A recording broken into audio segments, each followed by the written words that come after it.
In this chapter, I'm gonna share tips for experimenting with different cookie textures. Whether it's soft, chewy, crispy, whatever you like, I'm gonna show you how to get there. We have 3 different kinds of cookies. We have one that's super crisp, we have one that's crisp on the outside and soft on the inside, and then we have one that's soft and cakey.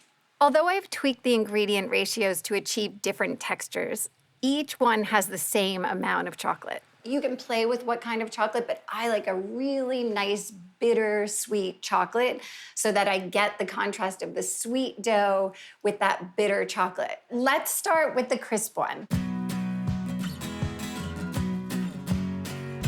I wanted a cookie that's gonna spread out in the oven, it's gonna caramelize, I want it to be crispy all the way through. So to get there, first the ingredients. I used all butter in this cookie. So butter spreads like mad in the oven, which is exactly what I wanted. It's also delicious. I also used a ratio of sugars so that I have way more white sugar than brown sugar. I used 1 cup of granulated sugar and a ½ cup of brown sugar. I wanted the combination because that's the flavor that I wanted, but the white sugar is gonna crystallize and caramelize and get really, really crispy.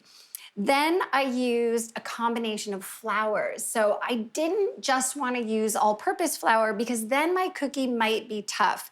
I added a little bit of almond meal, and almond meal has no gluten in it. Gluten is what gives it the structure and the chew, but it also can make a cookie tough. So I added almond meal just to give it some richness and some tenderness, so that when I crack into that, it's gonna have just the texture that I want. I did use a little baking soda so that it'll puff up and then collapse, and that helps with the crispiness. So all of those things, the egg is gonna help hold it together, but it's still gonna spread. The other thing that I did with this cookie is that I did not refrigerate the dough. I just baked it, I scooped it out of the bowl right after I mixed it so the dough is still warm. That way, the butter is soft and it's gonna spread in the oven. I put them into a 375-degree oven at the bottom third of the oven because I wanted a super crispy cookie and it's really hot down there. So let's check this out. Oh, you can hear it. You can hear that it's crispy all the way through. All right, let's try that. That's delicious and exactly what I was going for. I want that crispiness, not just on the edge. I want it to be crispy all the way through. Just by tweaking the ingredients, I got the texture that I wanted. I want crispy, crispy, crispy. Can you hear that? The next one that I want to talk to you about is the one that has a combination of that crispy edge, but then is sort of ooey and gooey and soft in the middle. And the way that I got there with the ingredients is that I used 6 tablespoons of butter, but I also added a couple tablespoons of shortening. And that prevents it from spreading quite as much. I have a different ratio of the sugar this time. I used equal parts granulated sugar and brown sugar, both for the flavor because the brown sugar has a lot of richness and it's gonna make for a great cookie, but also the brown sugar has molasses in it, and so it's gonna soften that cookie up just a little bit. I also used only all-purpose flour because I wanted this one to have a little more structure. I didn't want it to spread quite as much, and I wanted to keep its shape. Baking soda again, because I want it to rise. I want those crisp edges, and I want just a tiniest little bit of cakiness in the center. With this one, I made the batch, and then I refrigerated it. I let this dough chill for 24 hours before I baked it. Sometimes you want to chill the butter in the dough so that it won't spread as much when you put it in the oven.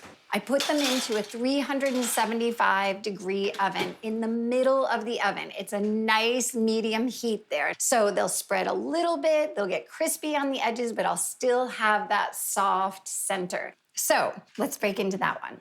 Crispy edges, a little bit softer on the outside. So you can see, you don't even hear the crispness of the other one because this one has that soft center. So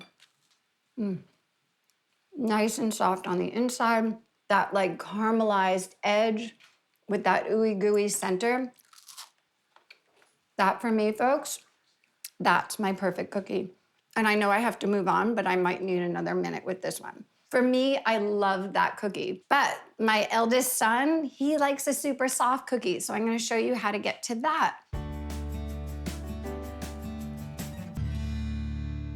In order to eliminate all the crispiness, I changed up the ingredients again. I've combined 6 tablespoons of butter with a couple tablespoons of shortening. It doesn't melt as fast in the oven, so shortening is a great thing to use when you want a cakey cookie. Then for the sugar, I eliminated all of the white sugar because I don't want any crispiness. I want the sweetness, so I used brown sugar, which has the molasses that adds richness. It also adds a little bit of moisture to your cookie. To further that, I also added honey. Honey adds just like a beautiful flavor. You can sort of play with the different honeys that you use, but it also adds moisture to it. For the flour, I used all-purpose flour.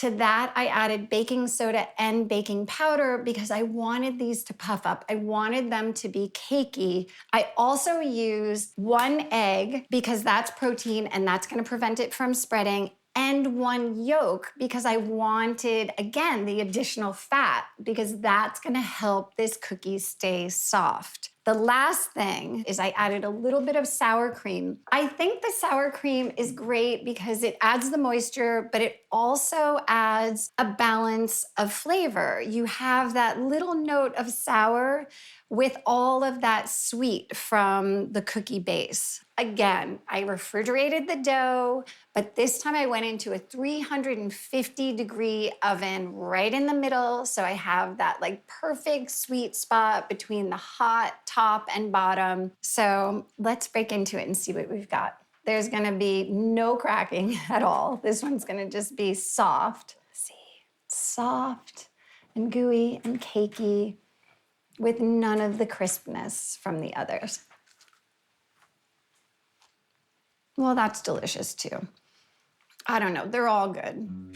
I mean, this is the best job in the whole world, is having to experiment with cookies. So I highly recommend play with your cookies, play with your food.